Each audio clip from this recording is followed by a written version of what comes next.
Magandang umaga po sa inyo mga katropa. Welcome po sa my YouTube channel, Carlito Gayuma po. Sa umaga ito mag-build up tayo ng roller ng mixer ng simento. Yung nakalagay sa dalawang side. Yung nakalagay sa dalawang gilid. Bakal yun mga katropa. Pero napupulpul. Siya mga katropa.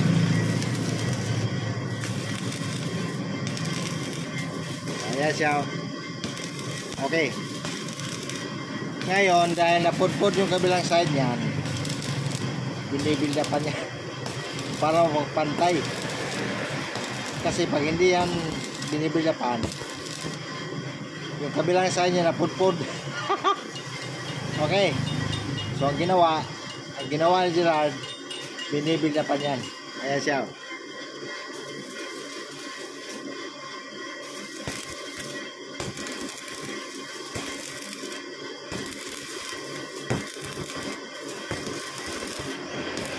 Yan yun mga tropa. Yan siya. Okay. Yan yun.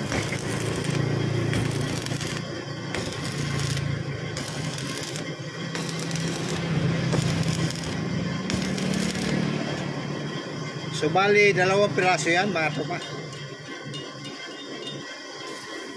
Kasi sa magkabilang side yan. Sa kabilang side may roller. Ganon din sa kabilang side para hindi bumagsak yung malaking imbudo. Palagi ko naman nakita na kayo mixer na simento eh. Yung parang may malaking imbudong umiikot. Okay. So yun, habang umiikot, lalo pag puno. Pag puno ng simento, napupudpud yan mga tropa. Yan siya. At pagkatapos niyang bilapan, tuturnuhin pa yan. At papalitan ng mga bearing, magkaiba lang side. Yan siya.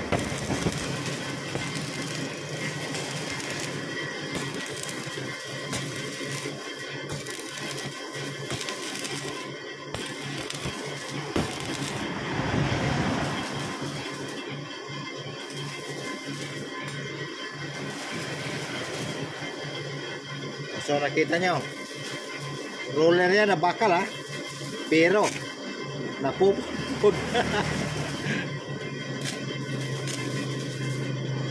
Sa katagalan, sa bigat ng karga at sa katagalan ng pag-ikot, yan ang sumasalo ng imbudo. Shout out kay Sir Alonso Matos ng Colombia. Sir, shout out sa inyo at sa buong pamilya mo. At kay Sir Paul Piton ng London, England. Sir, shout out and to all of your family. Okay, thank you. Dave Yomol at saka kay John Ray Roque at kay Adi Oliverio ng Negros Oriental. Ads, shout out. Richard Pereira Nald Vlog ng Romblon, shout out. Ayan mga tropa, hindi pa tapos bilapan yan. Okay. Dalawang roller yan ha? Okay. Ayan siya.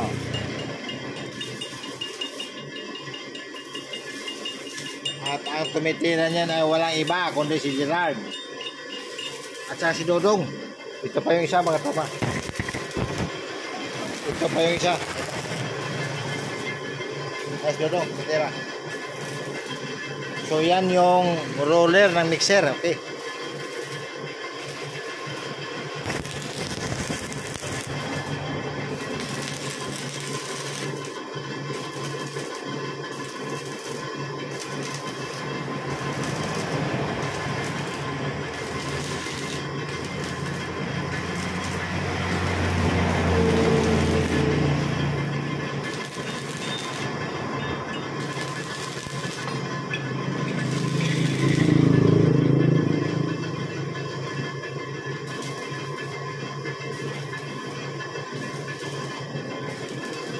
At pagkatapos niyan bilapan, tuturnin pa yan, okay? So yan ang proseso niyan mga tropa. Hindi natin dinatapon yan kasi mahal yan. Mga nasa 100,000 yan kasama bearing, okay?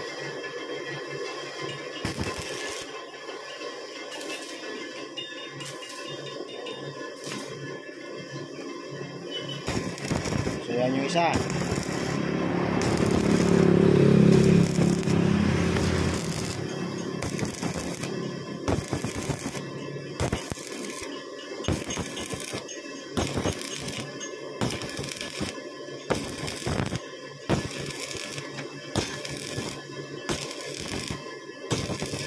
At ang pinang-bibuild up natin dyan mga tropa ay 60-13. Okay. Yun yung ordinary na rod. Kasi pag binanatan mo yan ng 70-18, mahal. Alam mo ang 70-18 na ano, na rod. 200 ang isa. Oo, matibay siya. Pero sobrang mahal nung isa mga tropa. Eh makakaubos siya ng ano, 10 kilong ras. Ay kumputin nyo sa ano, sa 30 isang kilo. So 300 pieces times 200 kung 70-18 na gamitin mo. Baka umiyak may-ari niyan. Kahit mayaman yun, iyak yun. Ang singit ko naman dyan ay 15,000. Dalawa na yun. Ang estima ko dyan, kansa ko dyan, makakaubos yan ng mga 8 kilong rod. Okay. Na ordinary. Kasi naman matagal naman yung pudpud. Hindi yan basta-basta na pudpud. Umaabot niya ng maraming taon bago mong pudpud. 10 taon. Matagal yan bago mong pudpud. So ang abono natin ay 60-13. Huwag 70-18. Mahal mga tuma. Okay.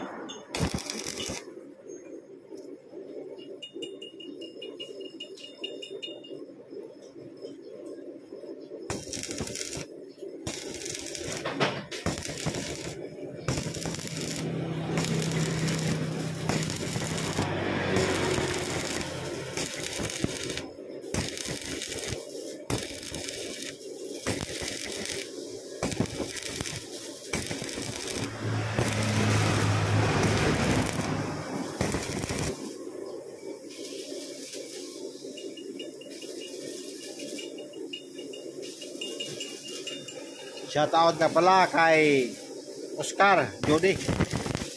Pre, shoutout. At kay Ajon Tabinas. At kay Kadoy Tabinas. Shoutout sa inyo mga batchmate ng Bato School of Fisheries. Puro mga po mga teman.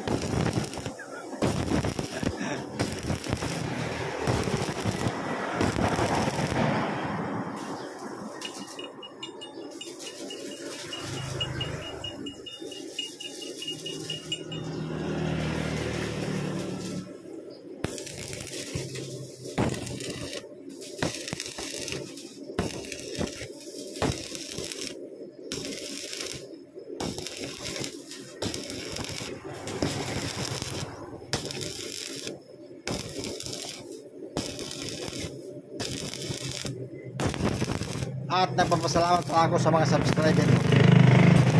Umabot ako ng 5,030 subscribers as of today. 5,030. Maraming salamat sa inyo.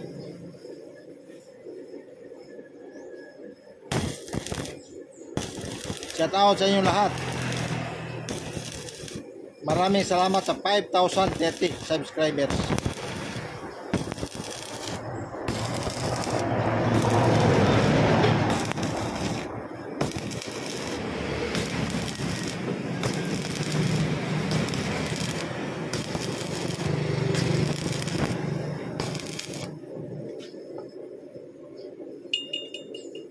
So, gaya na sinasabi ko, pagkatapos niyan bilapan,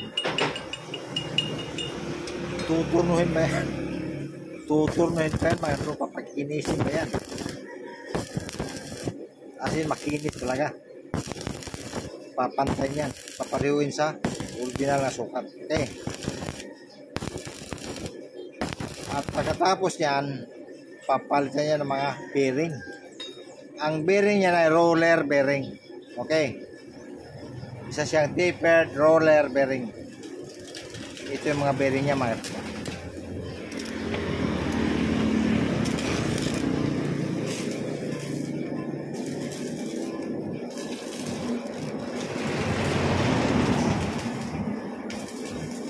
Ito ang bearing niya. Okay.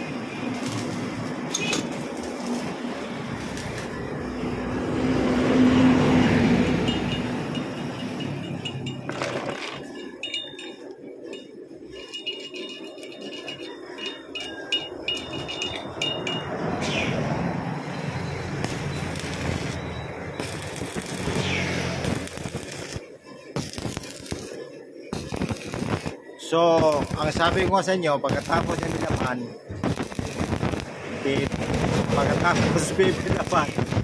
tutunuhin pa yan, okay? Pagkatapos, sasapakan ng mga bearing at shafting. Pa-shafting ko yan, mga tropa. Ito yung shafting niya, mga tropa. Ayan ang shafting niya. Okay, kita nyo.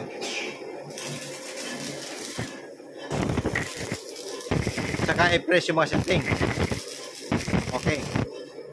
So kung may natutunan kayo sa video natin ito, paki-like, share, at subscribe po. At paki-pindot na rin po yung notification bell para ma-update po kayo sa sunod pang mga videos.